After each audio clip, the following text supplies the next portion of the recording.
Hello all, let us discuss today's Hindu editorial. It is about the revamping of GST. So government has reduced the GST and everybody is so happy over it. And we might think the sales are going to high. Here comes the challenge for the government. Say for example, every month the government is getting a revenue of 10,000 and they have expenses worth 10,000. Now they have reduced the GST and the GST collections are going to go down. So they are going to get only 8,000. Now there is a deficit of 2,000. The government is not sure of what they are going to do to handle the deficit money of 2,000. They may think since we have reduced the GST, the sales might go up, but the sales might take time to pick up because it might take at least a financial year to reach 10,000. During this time, government has to cleverly plan and match this 2,000 deficit.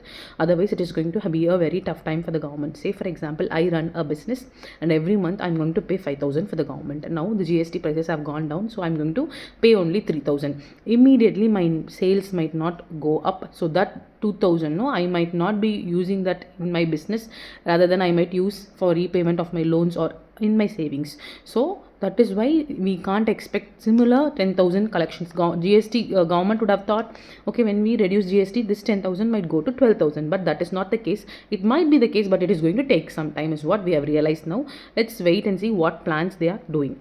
Next is about the issue between Russia and Ukraine. We all know that this issue has been going for the past 2 years. Now it is US has come in and doing peace talks. At the time of the Ukraine Prime Minister Mr.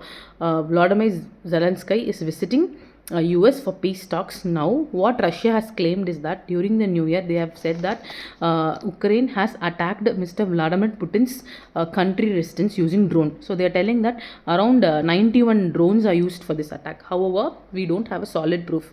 Imagine I am in a house and I'm going to go and complain in my apartment union that my neighbor is attacking me, but I don't have a solid evidence. If my neighbor has not done that, imagine what kind of mindset my neighbor will have on me.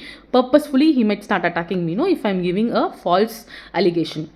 So that is why before escalating anything in an international forum, it is very important to have evidence before we could speak. CIA is speaking in favor of Russia. However, US is telling that we cannot trust CIA because he's not a proper middleman. He is biased towards Russia is what they are telling. So now it is very important US to do the peace talks very cautiously, because both have nuclear weapons, and if they start engaging, the world country is going to be in trouble. Every one of us is going to be in trouble. So let's wait and hope for the best. Hope they end peacefully.